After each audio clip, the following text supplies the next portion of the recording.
여호와의 얼굴을 피할 수 있을까요? 그런데도 요나는 하나님 나 좀 안 본 걸로 해 주십시오. 하나님 저 이제 조금 하나님 앞에서 내가 다른 방향으로 가더라도 하나님 저를 좀 봐주시기 바랍니다. 이런 마음으로 하나님의 간섭을 받고 싶지 않은 거예요. 하나님의 명령이 있었지만은 그걸 받고 싶지 않은 게 요나예요. 왜냐하면 요나는 니느웨 가기가 싫은 거예요. 니느웨 사람 자체가 싫은 거예요. 니느웨 사람이 구원받는 것조차도 싫은 거예요. 그래서 일부러 다른 배를 타지요. 다른 배를 타면서 하는 말이 하나님 나 좀 안 본 걸로 해 주십시오. 이렇게 요나가 어긋장을 놓습니다. 여기서 여러분 요나는 지금 기준이 하나님 말씀이 아니라 자기 감정대로 움직입니다.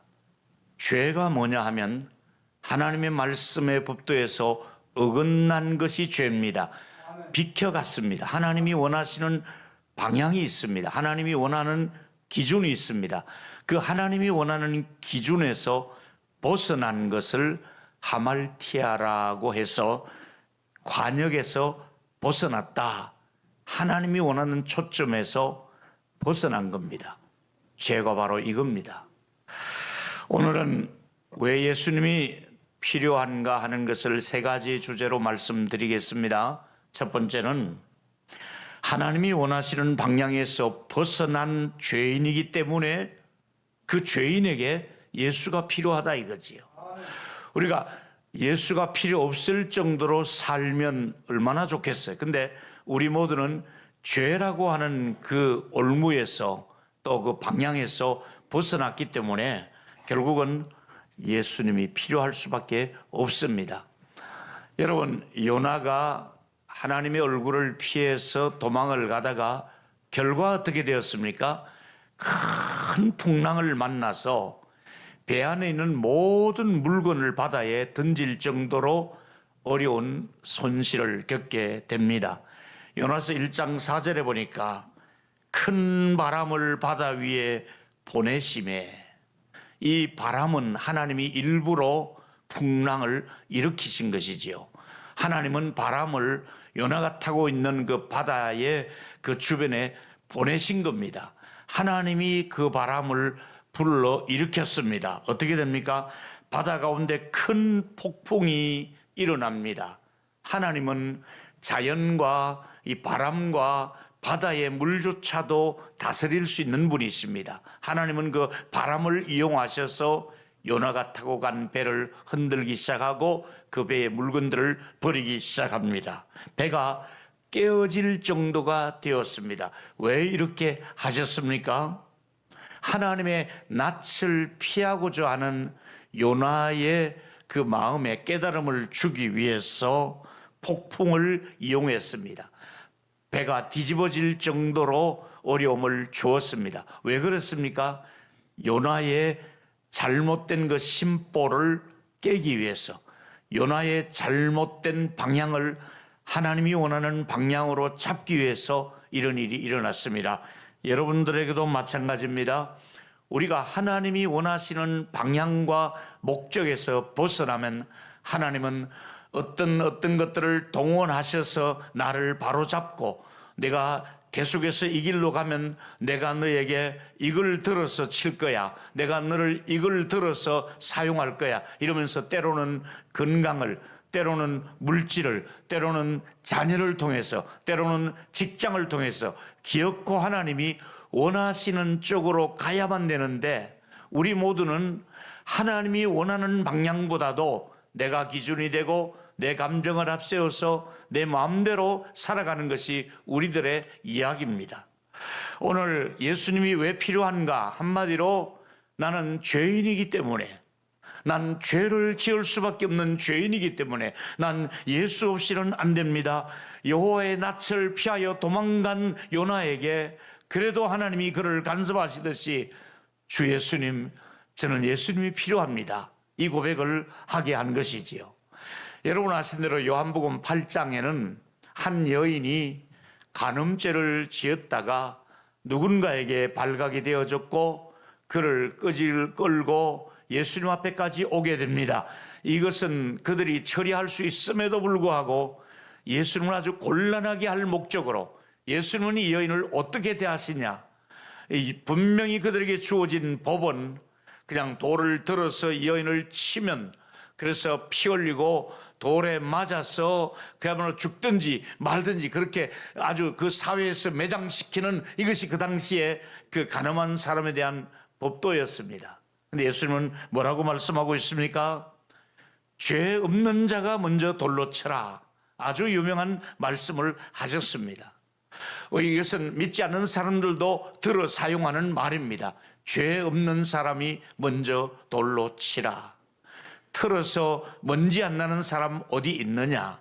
의인은 은하니 하나도 없다. 이렇게 말씀을 하고 있습니다.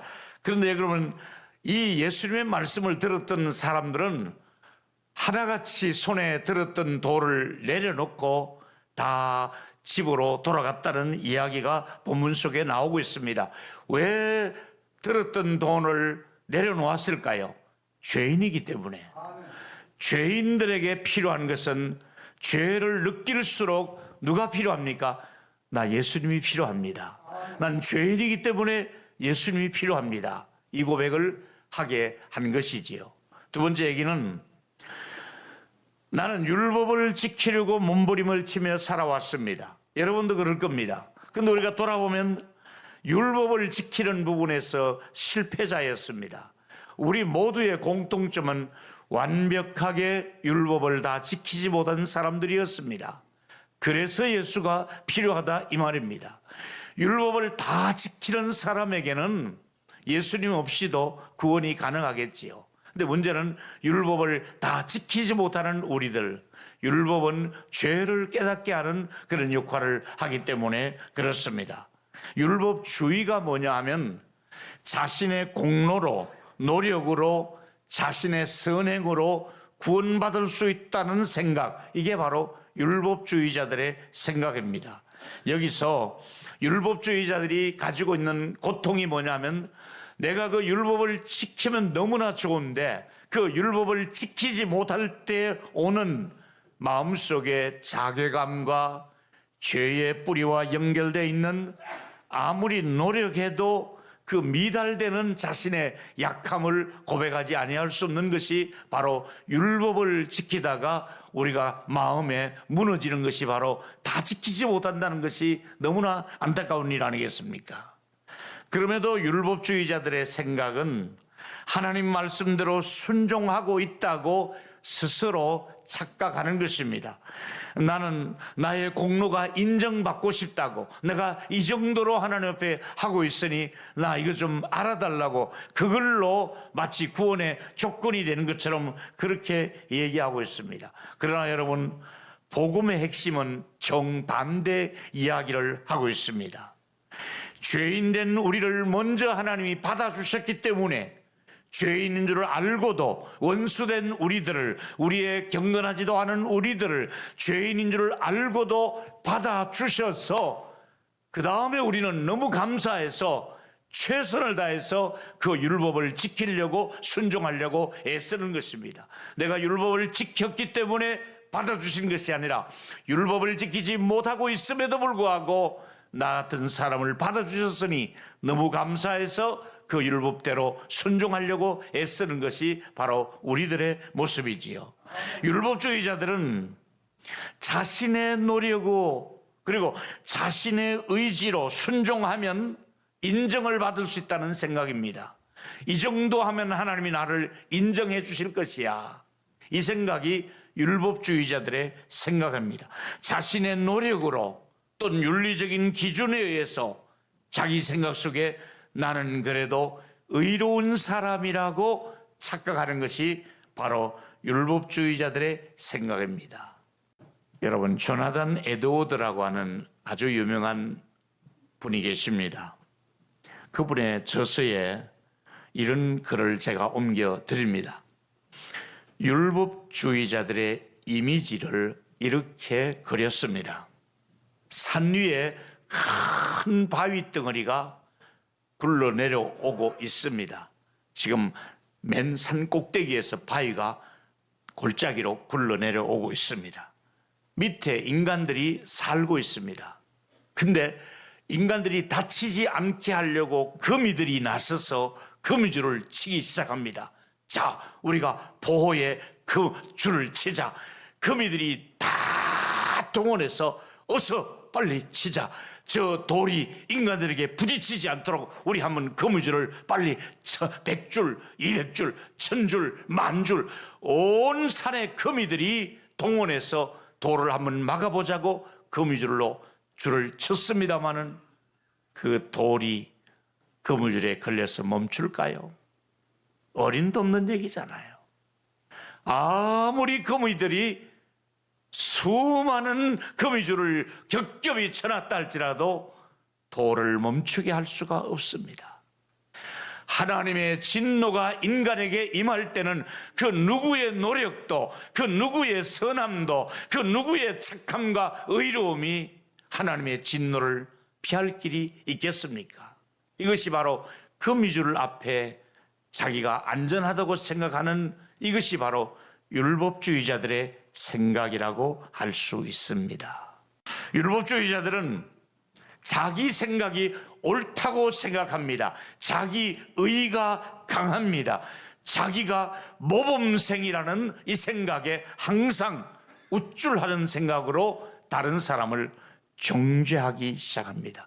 자기는 하나님을 잘 섬기는 사람으로 착각하고 있고 전혀 예수를 닮지 않았음에도 예수 잘 믿는 것으로 착각하고 있고 다른 사람은 하나님 앞에서 사람들 앞에서 형편없는 사람으로 그렇게 여기고 정죄하고 잘못을 꾸짖고 이게 바로 율법주의자들의 생각입니다.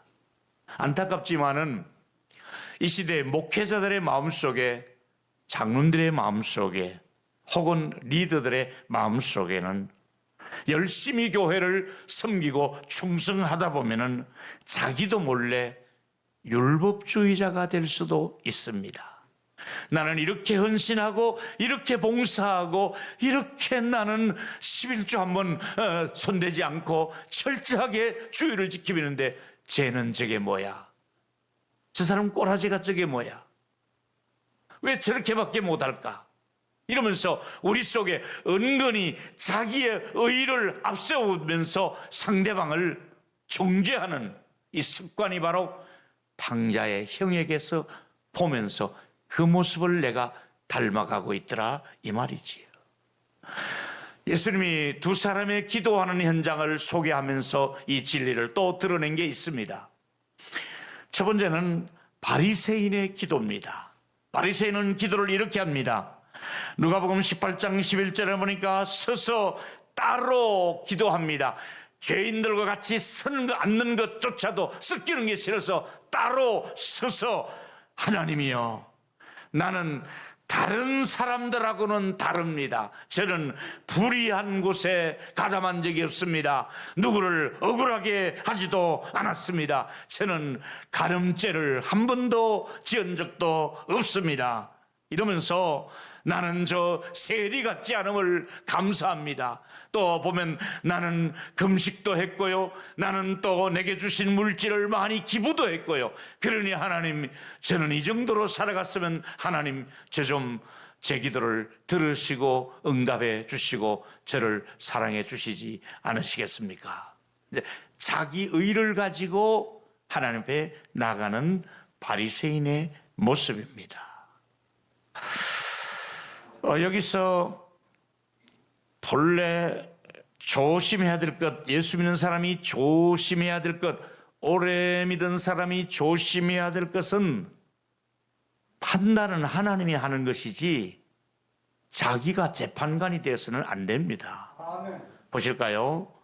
야고보서 4장 12절에 보니까 법을 세우신 분도 하나님이시고 재판은 오직 한 분이시니 능히 구원하시기도 하시고 멸하기도 하시느니라. 너는 누구이기에 이웃을 판단하느냐? 판단하실 분은 하나님이십니다. 누가 잘하고 못하고 판단하실 분은 하나님이신데 네가 왜 판단하느냐? 너는 왜 정죄하느냐?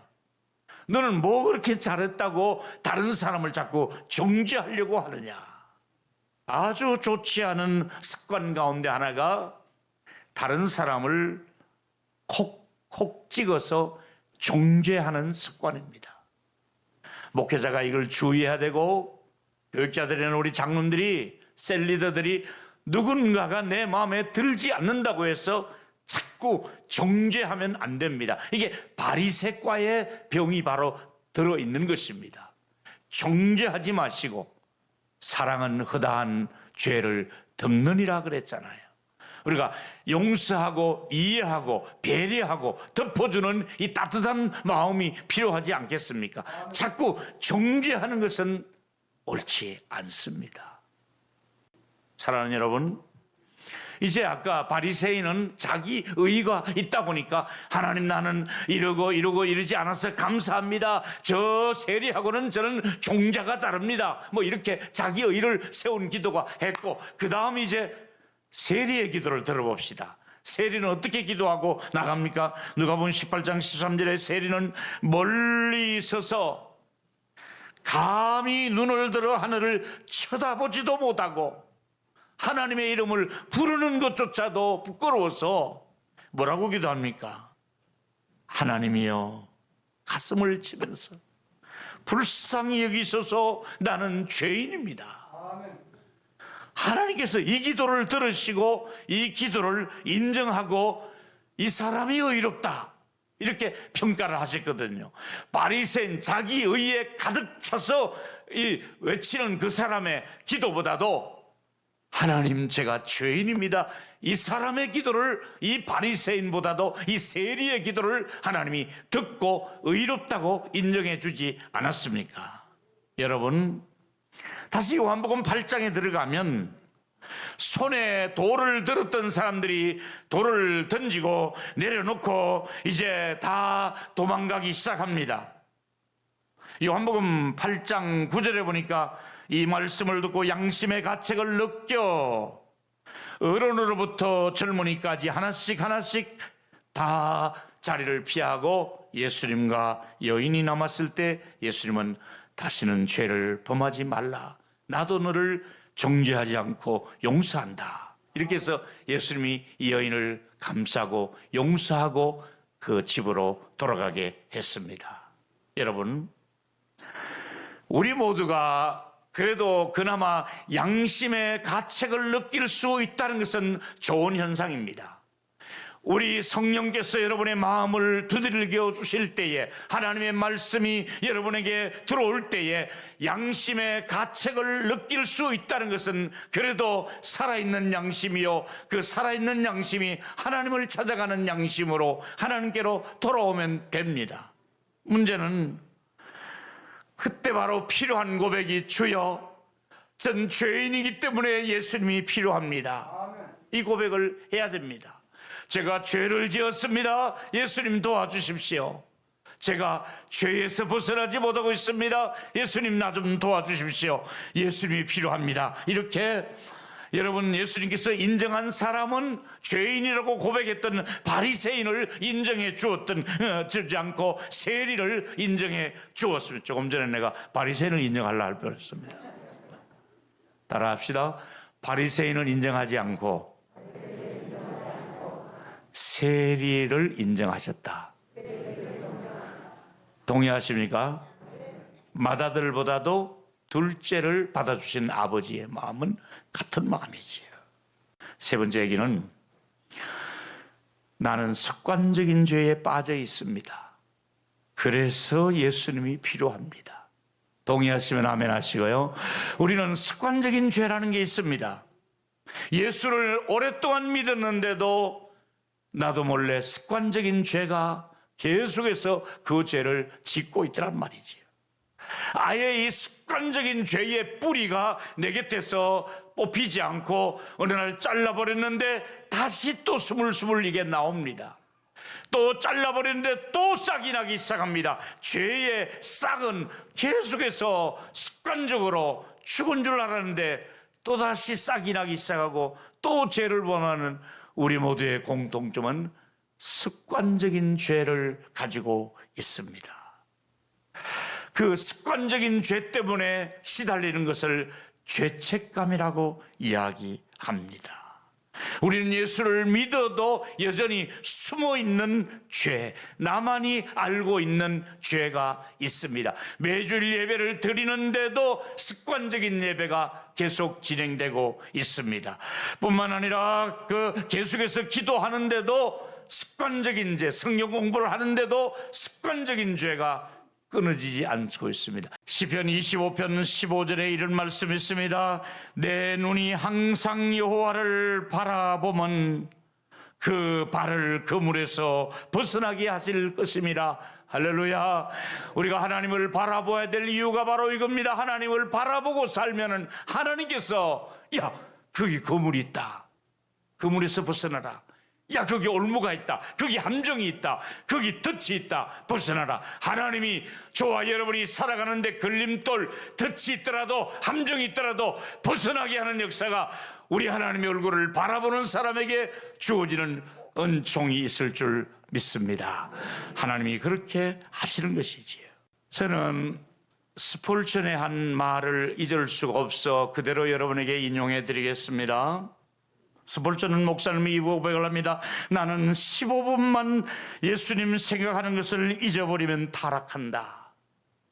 우리 여러분 1시간 이상 예수님 생각 안 하면 죄의 길에, 죄의 자리에 있을 수밖에 없습니다.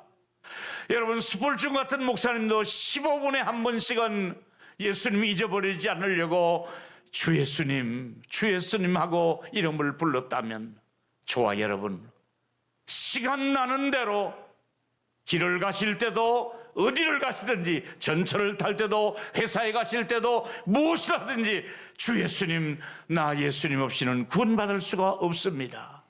나는 예수님 없이는 안 됩니다. 우리 아이들 예수님 없이는 안 됩니다. 우리 동일교회 예수님 없이는 안 됩니다. 이 고백을 저와 여러분이 평생을 하면서 주 예수님, 나는 예수님이 필요합니다, 이 고백을 하시며 사시기를 축복합니다. 결론을 이렇게 준비했습니다. 오늘도 내일도 우리는 매 순간 고백해야 됩니다. 주 예수님, 저는 예수님 없이는 살 수가 없습니다. 저에게는 예수님이 필요합니다. 첫 번째 여러분 있습니다. 내가 예수님이 필요한 이유는 하나님이 원하시는 방향에서 빗나간 죄인이기 때문에 예수가 필요한 줄로 믿습니다. 두 번째 그렇습니다. 또 읽습니다. 내가 예수님이 필요한 이유는 율법을 지키다가 실패한 사람이기 때문에 율법을 완성하신 예수님이 필요한 줄로 믿습니다. 다 이루어주신 예수님. 세 번째 얘기 같이 읽습니다. 내가 예수님이 필요한 이유는 나는 습관적인 죄에 빠져 있기 때문에 그럼에도 불구하고 예수가 필요한 줄로 믿습니다. 알고 지었든 모르고 지었든 습관적인 죄든 다 용서하시는 예수님, 그래서 필요합니다. 우리 한번 가슴에 손 얹고 고백합시다. 저는 예수님이 필요합니다. 저는 예수 없이 구원받을 수가 없습니다. 예수는 나의 생명이십니다. 나의 구원자이십니다. 아멘.